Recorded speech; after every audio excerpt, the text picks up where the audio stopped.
All right, today we're checking out the Venturi AVENGE-XL. This is a high-powered PCP air rifle engineered for power and long range. That pretty much sums it up. The AVENGE-XL is all about power. I did a poll and about 50% of you want to see the 30 caliber. So we got the 30 caliber for you today. Plus this thing came turned up way too high. So in this video, I'll show you how to tune it as well. This is multi-caliber, so you can switch calibers. Comes in 22, 25, and 30. It's got an externally adjustable regulator and an adjustable hammer spring, so you can tune this thing to shoot sweet for any ammo, including slugs. I'll give you some slug tunes direct from Shooter 1721 at the end of this video. Real quick before we get to the shooting, here's some hardcore stats.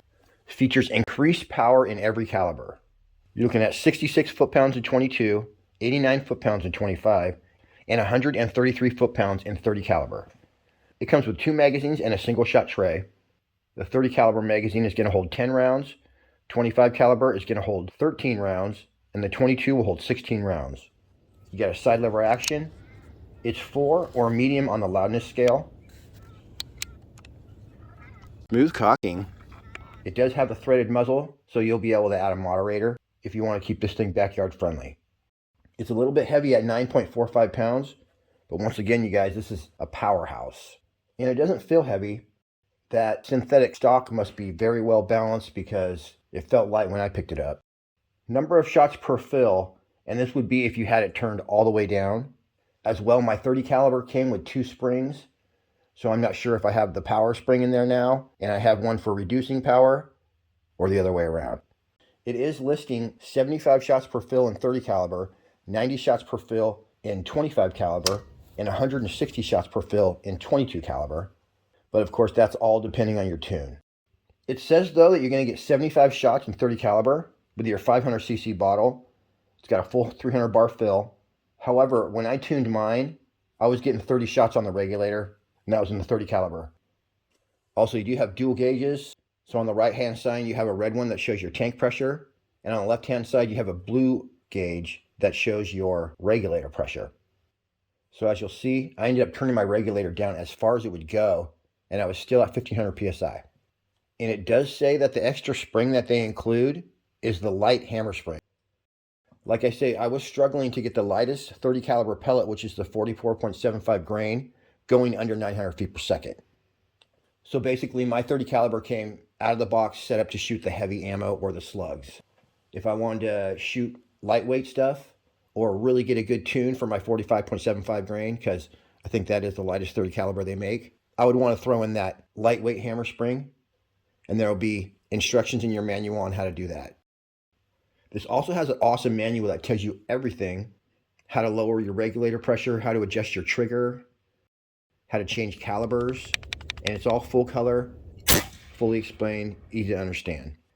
And a caliber change on the Avenge X, I don't even know how much it is. It's around $100. And that's it. Now let's get this party started. I do want to give a shout out to my Venturi Krypton air compressor, because I have not had any problems with air for I think going on 2 years now since I bought this Krypton compressor refurbished. I decided to go ahead and change my oil.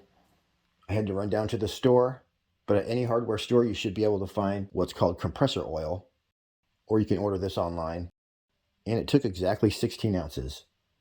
The last thing I'll tell you is that this little breather cap right here, don't ever tighten it with pliers because it'll snap it right off. Just put that on hand tight.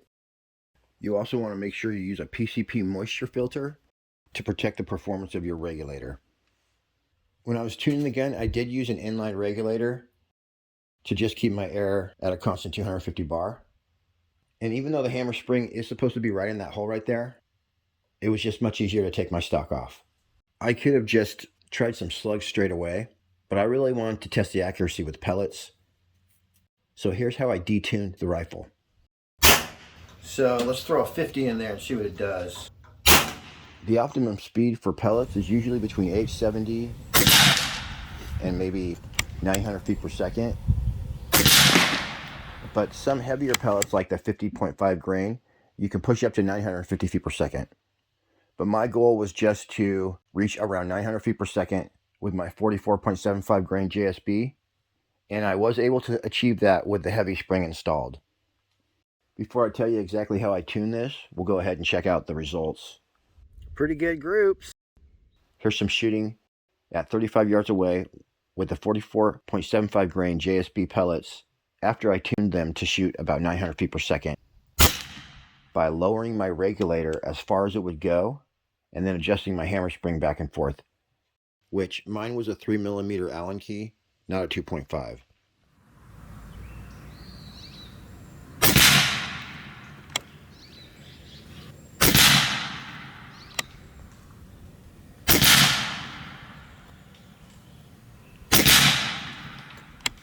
Bullseye had to ruin everything. I might have shot that one a little bit, like got a little bit too relaxed, so let me see here.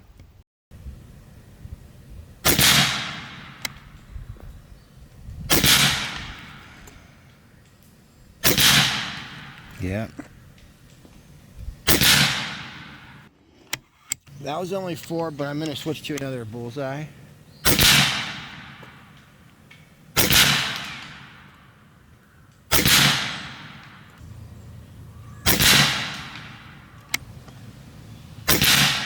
Bam, that's some proper shooting right there. And I'm loving my FPS too. Let's keep going with these 44s.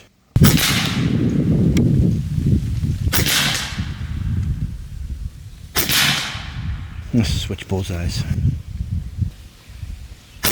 Oh, slipped on the trigger that time, you guys. Oh. Got a little bit of kick, so you got to manage it.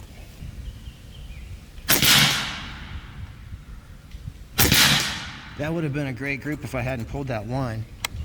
So when you're tuning an air gun, first you're going to adjust the hammer spring up and down, and there's going to come a point where that no longer has an effect. In my case, I was not able to lower the FPS below like 1,000 feet per second. So that's when you know it's time to adjust your regulator, whether you're going up or down. In order to adjust your regulator down, you do need to degas the gun. So there's a degassing screw right next to your regulator adjustment. Once your gun is empty, you can go ahead and turn the regulator all the way down. That would be turning it clockwise.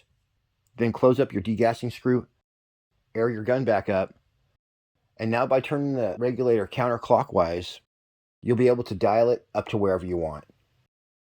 So let's say from here, my 45 grain is going 880 feet per second, and my regulator is at 1500 PSI.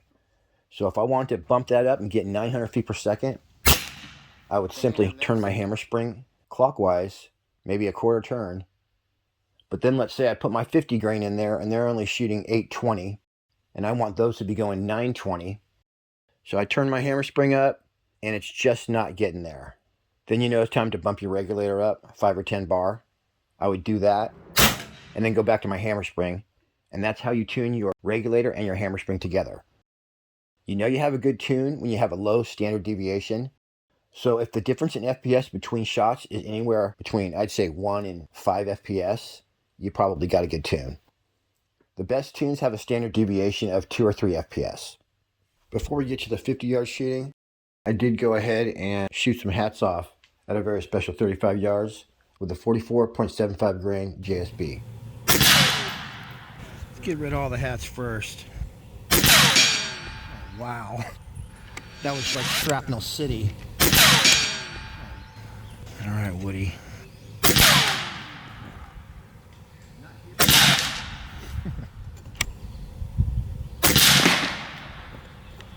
Get this guy's hat off. Get this dude's head right here. Yeah, it wasn't too hard.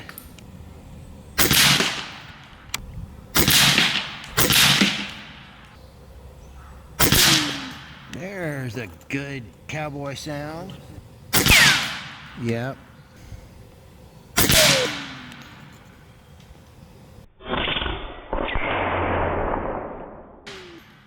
Yep.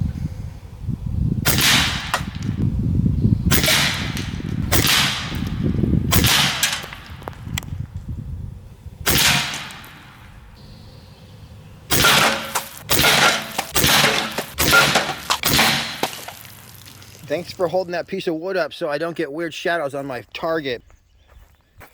Watch your head though. All right, different day, and we're set up at a very special 50 yards away. Nailed it. And I am almost out of the 44.75 grain. Got about 20 of them in there.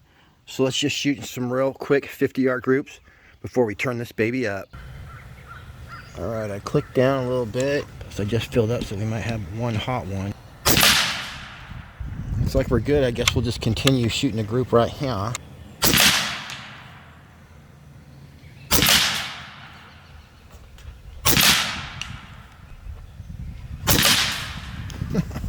Of course, right? I screwed up that last one. Let's do it again. Same hole in it. I think I just had a change in my point of impact, which happens sometimes when you're breaking a barrel in.